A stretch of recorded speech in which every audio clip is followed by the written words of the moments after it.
আসসালামু আলাইকুম ভিউয়ার্স, আজকের আমি আসলাম আপনাদের জন্য ভিন্ন ধরনের একটা পুডিং রেসিপি নিয়ে। আজকের আমি 3 লেয়ারের পুডিং তৈরি করে দেখাবো। ভালো লাগলে আপনারাও বাসায় এটি তৈরি করতে পারেন। খেতে কিন্তু খুবই ভালো লাগে। আপনারা বাসায় তৈরি করলে অবশ্যই আমাকে কমেন্টে জানাবেন।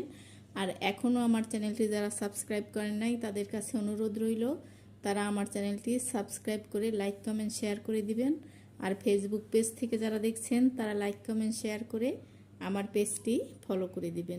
এখানে আমি একটা বাটি নিয়ে নিয়েছি আর ডিম ভেঙে নিচ্ছি আমি।